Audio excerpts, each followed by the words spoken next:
ஆண்டவராகிய இயேசு கிறிஸ்துவின் நாமத்தில் யாவருக்கும் ஷலோம். நல்லா இருக்கீங்களா? ரூத்தை குறித்து நாம் தொடர்ந்து தியானித்து வருகிறோம். முதலாவது, ரூத் ஒரு அந்நிய ஸ்திரீ. அந்நிய ஸ்திரீ என்று ஏன் சொல்லுகிறேன் என்றால், அந்நிய சம்பிரதாயத்தால் நிறைந்த ஒரு குடும்பத்திலே பிறந்த ஒரு ஸ்திரீ. அந்நிய ஸ்திரீ என்று நாம் அழைத்தாலும் பிராக்கெட்ல பரிசுத்தமற்றவள் என்கிற ஒரு அர்த்தம் கூட வரும். காரணம் என்னவென்றால், அவள் பிறந்தது மோவாபிய குடும்பத்திலே. மோவாபியர்கள் மிகவும் பரிசுத்தமில்லாத கிரியையின் மூலமாக பிறந்து வந்த சாபத்துக்கேதுவான தலைமுறையாக பார்க்கப்பட்டார்கள். இஸ்ரவேல் ஜனங்கள் மோவாபியர்களோடு சேரவே கூடாது. 10 தலைமுறையானாலும் கூட சேரக்கூடாது என்று திட்டவட்டமாக வேதாகமம் தெரிவிக்கிறது. ஏனென்றால் அவர்களுடைய பிறப்பே பரிசுத்தமற்றது, அவர்களின் நம்பிக்கைகள் பரிசுத்தமற்றது, அவர்களுடைய ஆச்சாரங்கள் பரிசுத்தமற்றது, அவர்கள் சேவிக்கிற தெய்வங்களும் பரிசுத்தமற்றவைகள். எனவேதான் திட்டவட்டமாய் ஒரு பரிசுத்தமில்லாத தலைமுறையாக அழைக்கப்பட்டார்கள். இப்ப ஜாக்கிரதை கவனிக்கணும். இந்த பக்கத்துல நகோமி, அதேபோல எலிமெலேக். இந்த பெயர்களுடைய அர்த்தம் தெரியுமா உங்களுக்கு? நகோமி என்ற பெயருக்கு அர்த்தம் கசப்பா, என்னை மாறா என்று அழையுங்கள் என்று கூட சொல்லுவாள். நகோமி என்றால் கசப்பல்ல, நகோமி என்றால் மதுரம். எலிமெலேக் என்ற பெயருக்கு அர்த்தம் தெரியுமா? கர்த்தர்தான் என் ராஜா. எவ்வளவு அற்புதமான பெயர் பாருங்க. கர்த்தரே என் ராஜா அப்படின்னு என்ன அர்த்தம்?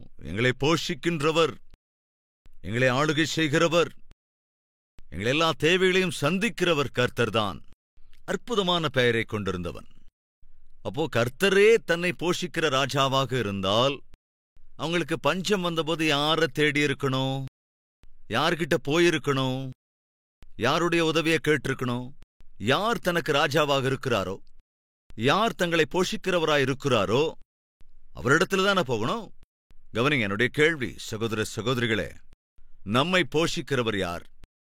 சொல்ல முடியுமாங்க? நாம யாருடைய ஆளுகைக்குள் இருக்கிறோம்? யார் நம்மை ஆளுகின்றவர்? யார் நம்மை போஷிக்கிறவர்? சத்தமா சொல்லுங்க. ஆண்டவராகிய இயேசு கிறிஸ்து. அவர்தான் ராஜா, அவர்தான் ராஜாதிராஜா. நம்மை போஷிக்கிறவர், நம்மை சொல்லுங்க ஆளுகை செய்கிறவர். இந்த வார்த்தை சொல்றது அவ்வளவு ஈஸி இல்ல. போஷிக்கிறவர்னு சொல்றது சுலபம், ஆனா ஆளுகிறவர் என்று சொல்வது ஈஸி இல்ல. காரணம் என்ன? ஒருவர் நம்மை ஆளுகிறார் என்றால் அவருக்கு நாம் முழுமையாய் கீழ்ப்படிய வேண்டும். நாம் சம்பூரணமாய் கீழ்ப்படியாமல் அந்த ஆளுகையை அனுபவிப்பது சாத்தியமல்ல. தேவன் உன்னை ஆள வேண்டுமென்றால் சம்பூரணமாய் நீ அவருக்கு கீழ்ப்படிய வேண்டும். அப்போ தேவன் நம்முடைய ராஜா என்றால் நம்முடைய ஒவ்வொரு தேவைகளையும் சந்திப்பதற்கு அவர் போதுமானவர்.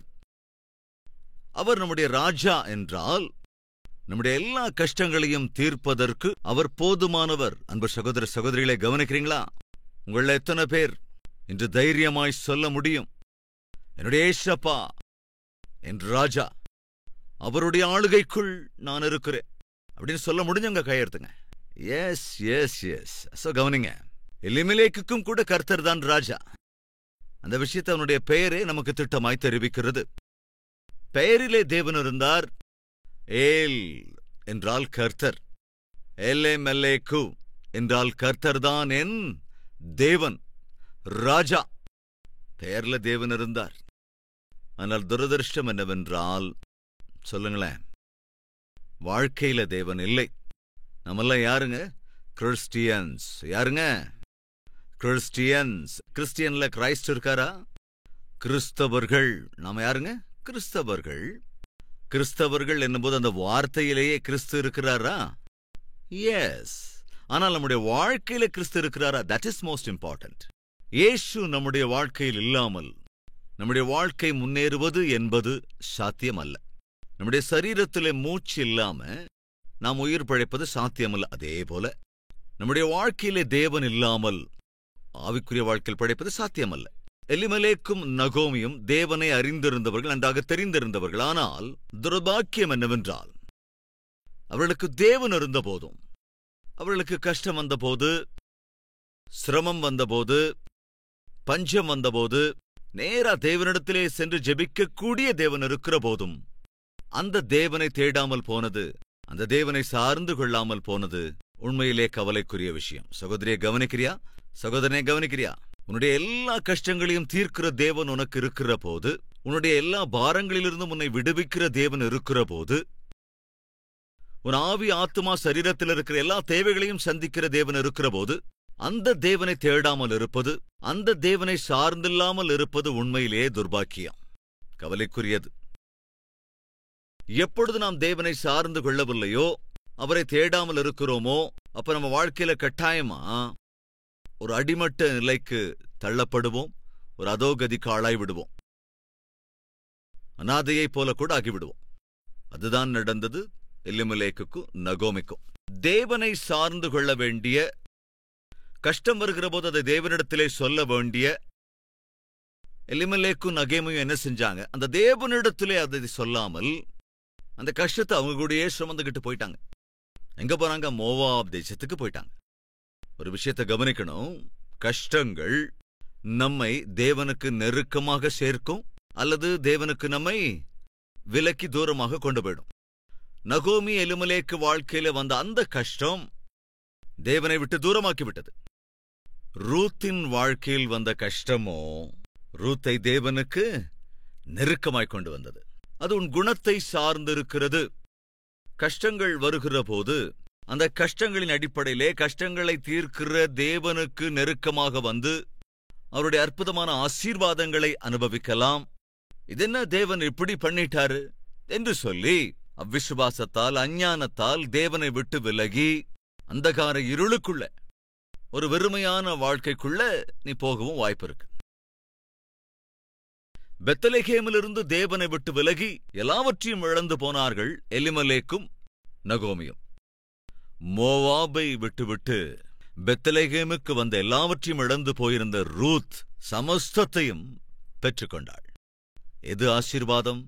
கஷ்டம் வந்துருச்சு அப்படிங்கிறதுக்காக தேவனை விட்டு விலகுவதா, அல்லது அந்த கஷ்டத்தினாலே தேவனுக்கு இன்னும் நெருக்கமாக சேருவதா? எது ஆசீர்வாதம்? ஒரு தடவை சொன்னா அது நல்லா இருக்கும்னு நினைக்கிறேன். சொல்றீங்களாங்க? எதுங்க ஆசீர்வாதம்? கஷ்டம் வரும்போது தேவனுக்கு நெருக்கமாக வாழ்வது, அவருடைய சந்நிதியை சார்ந்து கொள்வது ஆசீர்வாதமா? அவ்வளவுதான் என் வாழ்க்கை, இந்த கஷ்டங்கள் வந்துருச்சுன்னு சொல்லி நிராசையோடு, சோர்வோடு, விசுவாசத்திலிருந்து விலகி, ஆவிக்குரியவைகளிலிருந்து விலகி, தேவனுடைய வார்த்தையை விட்டு விலகி, ஜெப வாழ்க்கையை கூட விட்டு விலகி, ஆலயத்தை கூட அலட்சியம் செய்து, பாட்டில பிடிச்சுக்கிறது, சாராயத்தையே சார்ந்திருக்கிறது, போதை மருந்துகளை உபயோகப்படுத்துவது ஆசீர்வாதமா? இன்னைக்கு நிறைய பேர் வாழ்க்கையில் இதை பார்க்கிறோம். தோல்விகள் வருகிற போது, படிப்பில தோற்று போகும்போது, உத்தியோகத்தில தோற்று போகும்போது, வியாபாரத்தில தோல்வியை சந்திக்கும் போது, விவாகத்தில தோல்வியை சந்திக்கும் போது, நினைத்ததை சாதிக்க முடியாத போது, நிராசையும் சோர்வும் வந்து ஆட்கொள்ளுகிற போது, சில பேர் எதை தேடுறாங்க இன்னைக்கு தெரியுமா? யோசிச்சு பாருங்க. போதை மருந்துகளை தேடுறாங்க, ட்ரக்ஸை தேடி போறாங்க. இன்னும் சில பேர் இன்னும் கொஞ்சம் முன்னால போய் பெண்களை தேட ஆரம்பிக்கிறாங்க, குடிக்க ஆரம்பிக்கிறாங்க, ஊர் சுத்த ஆரம்பிக்கிறாங்க, உதாரித்தனம் பண்ண ஆரம்பிக்கிறாங்க. அதன் விளைவா இன்னும் கடனுக்கு ஆளாகிறாங்க. ஏன் இப்படியெல்லாம் பண்றீங்கன்னு கேட்டா எனக்கு மன நிம்மதியே இல்லை, அமைதியே இல்லைங்க, அதுக்காகத்தான் இதெல்லாம் செஞ்சுக்கிறேன் அப்படின்னு அவங்க என்ன செய்யறாங்க? தங்களுக்கு வந்த கஷ்டங்களை, நஷ்டங்களை, சிக்கல் பிரச்சனைகளை, வியாதி வேதனைகளை தீர்க்கக்கூடிய தேவனை தேடாமல் இன்னும் பெருகக்கூடிய பாவ உலகத்தை தேடி போகிறார்கள். இன்னைக்கு நம்ம மத்தியில் யாராவது அப்படி இருக்கீங்களா? கஷ்டத்துக்குள்ளாக போகும்போது, பாடுகளுக்குள்ளாக இருக்கும்போது, பொருளாதார பிரச்சனை இருக்கும்போது, இப்படி எது வந்தாலும் தேவனை தேடாமல் இந்த பாவ உலகத்தை ஒருவேளை நீ தேடி போவாய் என்றால் கவனே, அநாதையைப் போலாகி விடுவாய். எலிமெலேக்கு, நகோமி தங்கள் குடும்பம் கஷ்டத்துக்குள்ள, பஞ்சத்துக்கு ஆளாகிவிட்டது. அந்த கஷ்டத்திலிருந்து, பஞ்சத்திலிருந்து மீட்கக்கூடிய தேவன் இருக்கிறார். அந்த தேவனை தேடினால், அவரிடத்திலே விண்ணப்பம் பண்ணினால் கட்டாயம் அவர் பதில் தருவார். எனவே சகோதரனே, சகோதரியே, தேவனை விட்டு விலகி போகாத. உனக்கு இருக்கிற கஷ்டங்கள் எவ்வளவு தீவிரமானதா இருந்தாலும், அது எந்த தீர்வுக்கும் சாத்தியமாகாததா இருந்தாலும், நாம் சேவிக்கிற தேவன் அசாத்தியமானவர், அசாத்தியங்களை எல்லாம் சாத்தியமாக்குகிறவர். அவரிடத்தில் நீ சொல்லுவாய் என்றால் கட்டாயம் உனக்கு தீர்வை அருளுவார். அவரை விட்டு விலகி போகாத. நம்ம மெம்பர்ஸ் சில பேருக்கு சமீபத்தில் நான் ஃபோன் பண்ணி பேசினேன். என்னங்க இன்னைக்கு நீங்க ஆலயத்துக்கு வரல, கேட்டதுக்கு பொருளாதார பிரச்சனை, அதனாலதான் வர முடியல பிரதர். பொருளாதார பிரச்சனை என்ன செஞ்சது? தேவனை விட்டு விலக்கி விட்டது. குடும்பத்துல ஏகப்பட்ட பிரச்சனை பிரதர், அதனாலதான் தேவ சன்னதிக்கு என்னால வரவே முடியல. அப்ப குடும்ப பிரச்சனை என்ன செய்தது? தேவ சன்னதிக்கு வரவிடாமல் தடுத்தது. இன்னொரு சகோதரர் சொன்னார், வேலையில திடீர்னு ஏகப்பட்ட பிரச்சனை பிரதர், அதனாலதான் என்னால சர்ச்சுக்கு வர முடியல. உத்தியோகத்தில் வந்த பிரச்சனைகள் என்ன செய்தது? ஆலயத்துக்கே வரவிடாமல் செய்து விட்டது. ஆனா உண்மையில இந்த பிரச்சனையெல்லாம் நம்மள என்ன செய்யணும்? தேவனுக்கு நெருக்கமா கொண்டு வரணும். ஏன்னா தேவனை விட்டு நான் தூரமா இருந்தேன்னா இந்த பிரச்சனையெல்லாம் அதிகமாயிடும். இந்த கஷ்டங்கள் பெருகத்தான் செய்யும். நிம்மதியின்மை, அமைதியின்மை பெருகத்தான் செய்யும். பொருளாதார பிரச்சனை அதிகமாயிடும். என்னுடைய ஆரோக்கியம் குறைஞ்சு போயிடும். தேவனுடைய உதவி இல்லாமல் இந்த உலகத்தில் யாராலையும் வாழ முடியாது. அதனால அவருடைய உதவி வேணும் அப்படின்னு தேவனுக்கு நெருக்கமாவதற்கு பதிலாக தேவனை விட்டு விலகி போனா எப்படி? அதுதான் சாத்தானுடைய தந்திரம். ஜாக்கிரதை சகோதரனே, சகோதரியே. உன்னுடைய வாழ்க்கையில கஷ்டங்கள், சிரமங்கள் இவைகளெல்லாம் எதிர்கொள்ளுகிற போது நீ செய்ய வேண்டிய முதல் வேலை தேவனுக்கு இன்னும் நெருக்கமாக சேர்வதுதான். அவருடைய சகாயத்தோடு கூட அந்த பிரச்சனைகளை மேற்கொள்ளுவதோடு கூட அந்த பிரச்சனைகளுக்கு பின்னால் தேவன் வைத்திருக்கிற ஆசீர்வாதங்களை அனுபவிப்பதும் தான் அற்புதம். ரூத் அதைத்தான் செய்தாள். அந்த விஷயத்தை தான் நாம் இன்று தியானிக்கப் போகிறோம். பஞ்சம் வந்ததினாலே தேவனிடத்துல சொல்லாம கொள்ளாம, தேவனிடத்திலே உதவி கோராமல், தேவனை தேடாமல் சாராமல் மோவாப் தேசத்தை சார்ந்து கொள்வதற்கு எலிமெலேக்கும் நகோமியும் மக்லோன், கிலியோன் என்ற பிள்ளைகளையும் கூட்டிக் கொண்டு மோவாப் தேசத்துக்கு போயிட்டாங்க. என்னாச்சு? வாழ வைப்பேன் என்று சொன்ன எலிமெலேக்கு திடீர்னு அவனே செத்து போயிடுறான். அப்படி இருந்த போதாவது நகோமிக்கு கொஞ்சம் புத்தி வந்திருந்திருக்கணும். வாழ வைக்கிறேன் என்று கணவர் வரக்கூடாத தேசத்துக்கு அழைத்துக் கொண்டு வந்து விட்டார். இந்த தேசத்திலே நாம் இருக்கவே கூடாது, இந்த தேசத்து ஜனங்களோடு நாம் சேர்ந்திருப்பது கூடவே கூடாது. தேவன் ஏற்கனவே அறிவித்திருக்கிறார் அவர்களோடு சேரவே கூடாது என்று. ஆனால் அவர்களைத்தான் சார்ந்து விட்டோம். அவர்களையே தேடி வந்து அவர்களே இன்று சார்ந்திருக்கிற நிலைமை. நாம் சார்ந்திருக்க வேண்டியது நம்மை வேறு பிரித்திருக்கிற தேவன் மீதுதானே. அந்த தேவனை விட்டுவிட்டு நாம் தேவனுக்கு விரோதமாகவே நடந்து கொண்டிருக்கிற இந்த ஜனங்களுக்கு மத்தியிலே வந்திருக்கணும். தப்பு செஞ்சிட்டோம் என்று 2 மகன்களோடு பேசி, ஐயா நாம இங்கிருந்து போயிடலாம், நாம தேவனை விட்டு விலகி எதையும் சாதிக்கவே முடியாது, விஷம போயிடலாம் என்று சொல்லி 2 மகன்களுக்கும் புத்தி சொல்லி திரும்ப தேவ சந்நிதியை தேடி வர வேண்டிய நகோமி வரவே இல்லைங்க. 10 வருஷம் அங்கேயே அப்படியே உட்காந்துக்கிட்டாங்க. கணவன் இறந்த பிறகாவது நகோமிக்கு புத்தி வந்திருக்கணும். சில பேருக்கு புத்தியே வராதுங்க. தங்கள் வாழ்க்கையில் அடிமேல் அடி விழுந்துகிட்டு இருந்தாலும், நஷ்டத்தின் பின் நஷ்டம் வந்துகிட்டே இருந்தாலும், கஷ்டத்துக்கு மேல கஷ்டம் வந்துகிட்டே இருந்தாலும், ஒரு வியாதிக்கு பின் இன்னொரு வியாதின்னு வந்துகிட்டே இருந்தாலும் புத்தி மாத்திரம் வரவே வராது. காரணம் என்ன? அவங்க புத்தி அப்படி ஆயிடுச்சு. நான் சொன்னேன் இல்லையா, கஷ்டங்கள் நம்மை தேவனுக்கு தூரமாக கொண்டு போகும். ஆனா அதே கஷ்டங்கள் தேவனுக்கு இன்னும் நெருக்கமாக கூட கொண்டு வரும். கஷ்டங்களும் பஞ்சமும் நகோமியையும் எலிமெலேக்கையும் தேவனுக்கு தூரமாய் கொண்டு போக காரணம் என்ன? அவங்க புத்தி அப்படிப்பட்டது. ஆனால் அதே கஷ்டமும் அதே பஞ்சமும் ரூத்தை தேவனுக்கு நெருக்கமாக கொண்டு வந்தது.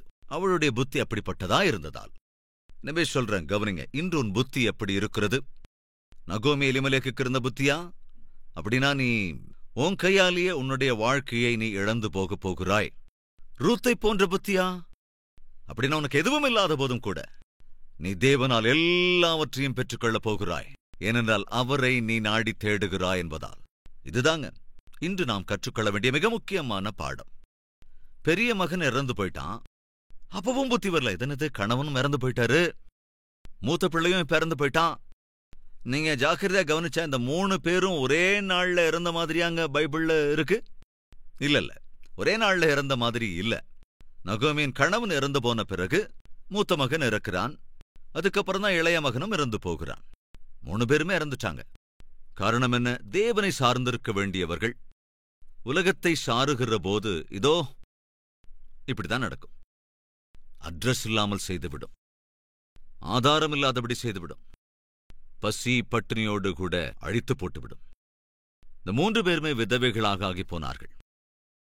அந்த சமயத்துல பதில் எங்கிருந்து வந்தது?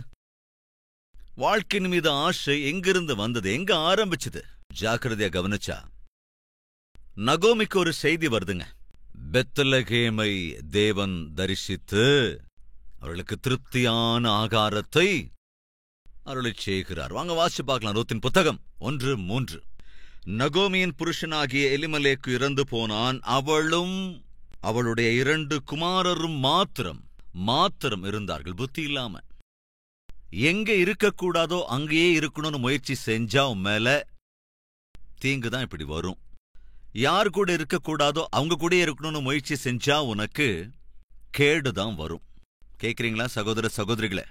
இன்னைக்கு நம்மள யாரா இருந்தாலும் சரி, நீ இருக்கக்கூடாத இடத்துல இருந்தன்னா, செய்யக்கூடாத காரியங்களை செஞ்சுக்கிட்டு இருந்தன்னா, யாரோடு சேர்ந்து இருக்கக்கூடாதோ அவங்க கூட சேர்ந்து இருந்தா, யார் கூட சம்பந்தம் வச்சுக்க கூடாதோ அவங்க கூட சம்பந்தம் வச்சுக்கிட்டா, கேடு உன்னை தேடி வரும்.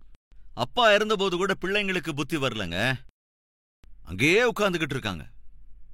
பெரிய கேடு அவர்களுக்கு வந்தது. என்ன நடந்ததுங்க? வாசிக்கலாம். எலிமலேக்கு இறந்து போனான், அவளும் அவளுடைய 2 குமாரரும் மாத்திரம் இருந்தார்கள். அவர்கள் மோவாபியரில் பெண் கொண்டார்கள். என்ன செஞ்சாங்க? உபாகம புத்தகத்தினுடைய 23:3 அம்மோனியனும் மோவாபியனும் கர்த்தருடைய சபைக்கு உட்படலாகாது. அப்படின்னா என்னங்க அர்த்தம்? இஸ்ரவேல் ஜனங்கள் மோவாபியரோடு சேரவே கூடாது. சேரக்கூடாது, கலக்கக்கூடாதுன்னு தேவன் இவ்வளவு தெளிவும் திட்டவுமா கட்டளையிட்டு இருக்கையில், நகோமி என்ன செய்றா? தன்னுடைய மகன்களை கொண்டு போய் அவங்க பெண்களுக்கு திருமணம் செய்து வைக்கிறாள். தப்பு செய்ய ஆரம்பிச்சுட்டா அந்த தப்புக்கு அதேனோ ஒரு எல்லையே இருக்காது இல்லையா? அதைத்தான் நான் சொல்லிக்கிட்டே இருக்கேன். சாத்தான் எப்படியாவது முதல்ல உன்னை தப்பு பண்ண வச்சிருவான். அதை தொடர்ந்து அந்த தப்புக்கு உன்னை அப்படியே பழக்கப்படுத்தி விட்டுடுவான். அதை தொடர்ந்து அந்த பழக்க வழக்கத்திற்கு உன்னை அடிமையாக்கி விடுவான். பாருங்க, இந்த சிகரெட் குடிக்கிறவங்க என்ன செய்வாங்க? எப்பாவது ஃப்ரெண்ட்ஸோடு சேர்ந்து இருக்கும்போது, டே ஒரு தடவை ஒரு தம்மடி அப்படிப்பாங்க. ஐயோ எனக்கு இந்த பழக்கம்லாம் இல்லை, சிகரெட் குடிச்செல்லாம் எனக்கு பழக்கம் இல்லை. ஒரு தடவைதா, ஒரே ஒரு தடவை அப்படியே வச்சு இழு, ஒரு தம்மிழு எப்படி இருக்குன்னு பாரு. So it starts with only one time. ஒரே ஒரு தடவை தான். ஒரு தடவை அப்படி இழுத்துருவான், அதோட நிறுத்துவானா? டேய் எப்படிடா இருக்கு? அது என்னமோட இருமலாவது முதல்ல அப்படித்தாண்டா இருக்கும். இன்னொரு தடவை இழுத்து பாரு, உனக்கு அப்பவே தெரியும். செகண்ட் டைம் மறுபடியும் இருமல் வரும். இன்னொரு தடவை ட்ரை பண்ணு பார்க்கலாம். இப்ப கொஞ்சம் இருமல் குறைஞ்சிருச்சு. எப்படிடா இருமல் குறைஞ்சிருச்சு தானே? ஆமாமா குறைஞ்சது. அதைத்தான் நான் சொன்னேன். 4வது தடவை ட்ரை பண்ணி பாரு, இதுக்கடையில மொத்த சிகரெட்டும் காலி ஆயிடும். ஆமா, அடுத்த நாள் வந்த உடனே அவனே வந்து கேட்பான், என்னடா சிகரெட் வாங்கிட்டு வந்தியா? 3வது நாள் ஆனா இவரே பேக்கெட்டா வாங்கிட்டு வந்து கொடுத்துருவாரு. ஆமா, ஆனா இது எங்க ஸ்டார்ட் ஆச்சு யோசிச்சு பாருங்க. சாதாரணமா சாலையோரங்கள்ல பார்ப்போம் பார் அண்ட் ரெஸ்டாரண்ட் அப்படின்னு. எப்பாவது பார்த்திருக்கீங்களா இந்த பேரை? பெக்ஸ் அண்ட் மக்ஸ் அப்படிலாம் எழுதி வச்சிருக்காங்க. என்ன வாங்குது? பெக்கு, அதுக்கப்புறமா மக்கு, அதுக்கப்புறம் பக்கெட். எதுக்கு பக்கெட்னு நான் சேர்த்துக்கிறேன்னா, உங்களுக்கு தெரியுமோ இல்லையோ, நல்லா நிறைய குடிச்சிட்டா கண்டிப்பா வாந்தி வந்துடும். நான் காலேஜில் படிக்கும்போது என்னோட ஃப்ரெண்ட்ஸ் சிலர் பயங்கரமா குடிப்பாங்க. ஆனா அந்த குடிகாரங்களுக்குள்ள யூனிட்டி சாதாரண யூனிட்டி இல்லைங்க. அந்த ஃப்ரெண்டு அப்படி யாராவது குடிச்சு வாந்தி எடுக்கும்போது இன்னொரு ஃப்ரெண்டு வேக வேகமா ஓடி வந்து பக்கெட்டெல்லாம் எடுத்து வைப்பான். ரூம் கெட்டு போயிடக்கூடாதான். ஒரு நிமிஷம் அப்படின்னு வேக வேகமா ஓடி பக்கெட்டெல்லாம் எடுத்து வந்து அவன் காதெல்லாம் அப்படியே அடைச்சு பிடிச்சுக்குவான். ஜாக்கிரதா அடாடாடாடாடா. கூட பிறந்த தம்பி வாந்தி எடுத்தனா கூட இவ்வளவு அக்கறை அவனுக்கு இருக்காது. அப்படி அவ்வளவு பத்திரமா அக்கறையா காதெல்லாம் பிடிச்சு அவர் அந்த பக்கெட்லயே வாந்தி எடுக்கிற மாதிரி பண்ணி, அவருக்கு ஒரு வாட்டர் பாட்டில்லாம் கொடுத்து, சாரோட முகத்தை கழுவி விட்டு, டே படுத்துக்கோ அப்படி போர்வையெல்லாம் மூடி விட்டு, அது மாத்திரம் இல்லைங்க, ஸ்ப்ரே கூட அடிச்சு விடுவாங்க. எதுக்காக அந்த ஸ்ப்ரே அடிக்கிறாங்கன்னா, தப்பி தவறி வார்டன் உள்ள வந்துட்டாருன்னா இவங்க மேல அந்த ஸ்மெல்லு, இந்த சாராய நாத்தம், பிராண்டி நாத்தம் எல்லாம் எங்க வந்துடுமோன்னு பயந்து அவ்வளவு நேர்த்தியா, பொதுவா அந்த செத்த பொணத்து மேல ஸ்ப்ரே எல்லாம் அடிப்போம்ல, இந்த உயிரோடு இருக்கிற பொணத்து மேல அப்படி ஸ்ப்ரே எல்லாம் அடிச்சு, அதை பார்க்கும்போது எனக்கு ரொம்ப ஆச்சரியமா இருக்கு. இந்த குடிகார பசங்களுக்குள்ள என்ன யூனிட்டி, என்ன ஐக்கியம். குடிக்காதவங்க கிட்ட இந்த ஐக்கியம் இருக்காது. அன்பு சகோதர சகோதரிகளை தயவு செஞ்சு கவனிங்க. இன்னைக்கும் நம்மள நிறைய பேர் தேவனை சார்ந்திருக்க வேண்டிய நேரத்துல, தேவனை தேட வேண்டிய நேரத்துல தேவனை சாராம அவரை தேடாம இருக்கிறதுனாலதான் கஷ்டங்களுக்கு ஆளாகிறோம். எலிமலேக்கு நகோமி மாதிரி. மூத்த பிள்ளையும் இறந்து போயிட்டான், இளைய மகனும் இறந்து போயிட்டான். அப்படிப்பட்ட சூழ்நிலையில ஒரு செய்தி வருகிறது. அது என்ன செய்தி? பெத்லகேமிலே தேவன் ஆறுதல் அளிக்கிறார். வாசிக்கலாம். அந்த ஸ்திரீ தன் குமாரர் இருவரையும் தன் புருஷனையும் இழந்து தனித்தவளானால், சொன்ன இல்லையா, அட்ரஸ் இல்லாமல் செய்துவிடும். தங்களுக்கு வந்திருக்கிற கஷ்டத்தை தீர்க்கக்கூடிய தேவனை நாடாமல் தேவனுக்கு விரோதமான உலகத்தை சார்ந்து கொள்ளும் போது அந்த உலகம் மனிதனை என்ன செய்கிறது? தனித்து விட்டு விடுகிறது. நகோமிக்கு இன்னைக்கு எந்த ஆதாரமும் இல்ல, அட்ரஸும் இல்ல. காரணம் என்ன? சார்ந்திருக்க வேண்டிய தேவனை விலகி இருந்ததினாலே. இன்னைக்கு நம்மள யாரா இருந்தாலும் சரி, எந்த தேவனை நீ சார்ந்திருக்க வேண்டுமோ, எந்த தேவனை நீ தேட வேண்டுமோ அந்த தேவனை விலகி போவா என்றால் உன்னுடைய வாழ்க்கை அட்ரஸ் இல்லாத வாழ்க்கையாகிவிடும். நகோமியே அதற்கான ப்ரூஃப். தொடர்ந்து அங்கே ஏறக்குறைய 10 வருஷம் வாசம் பண்ணினார்கள். 10 வருஷங்க. அது அவசியமா? அதே நிலைமையில தாங்கள் எடுத்த முடிவினாலே வருகிற சிக்ஷையை அப்படியே அனுபவிச்சுக்கிட்டே இருக்கணுமா என்ன? இன்னைக்கு நம்மள சில பேர் அப்படித்தாங்க இருக்கிறாங்க. அதே கஷ்டத்துக்குள்ள வாழ்றது, அதே சாபத்துக்குள்ள வாழ்றது, அதே கஷ்டமான சூழ்நிலைக்குள்ளே இருக்கிறது. போட்ட துணி போட்ட இடத்துல இருக்கிற மாதிரி எந்த முன்னேற்றமும் இல்ல.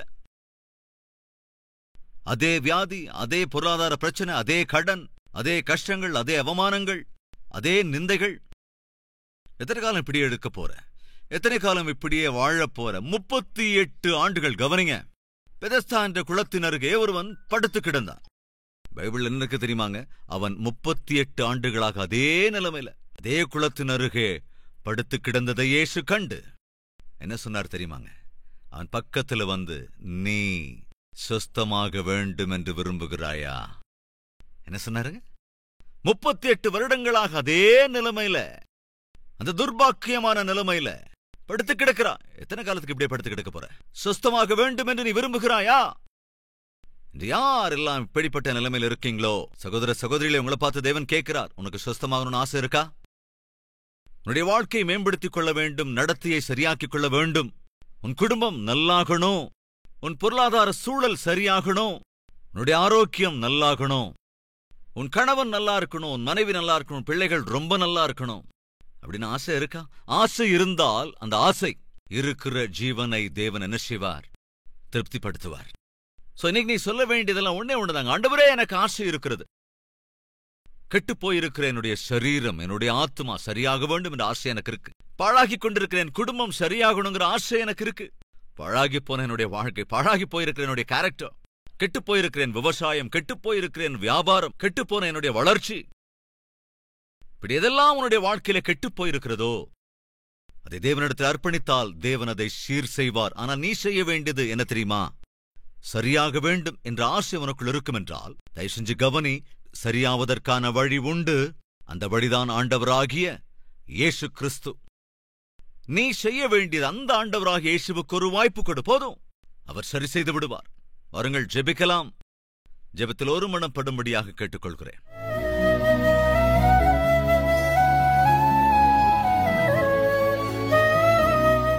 பரிசுத்தமுள்ள பிதாவே, கஷ்டங்கள் எலிமலேக்கை உம்மை விட்டு தூரமாக கொண்டு போய்விட்டது. ஆனால் அதே கஷ்டம் ரூத்தையோ உமக்கு நெருக்கமாக கொண்டு வந்தது. உமக்கு நெருக்கமாக வந்த ரூத்தோ பாக்கியவதியானாள். உம்மை விட்டு தூரமாக போன எலிமலேக்கோ மனைவியை அனாதியாக்கிவிட்டு போய்விட்டான். கஷ்டங்கள் வருகிற போது அப்பா உம்மை விட்டு விலகி போகாமல் இன்னும் அதிகமாய் உம்மிடத்திலே நெருங்கி அந்த கஷ்டங்களுக்கு பின்னால் நீர் வைத்திருக்கிற மகா பாக்கியத்தை அனுபவிக்கிற மகா கிருபை எங்களுக்கு அருள வேண்டும் என்றும், அப்பா நீரே எங்களுடைய வாழ்க்கையை, எங்களுடைய பிரயாணங்களை, எங்களுடைய பணிகளை, எங்களுடைய ஊழியங்களை, எங்களுடைய எல்லாவற்றையும் ஆசீர்வதிக்க வேண்டும் என்று இயேசுவின் நாமத்தில் வேண்டிக் கொள்கிறோம் பிதாவே. ஆமென்.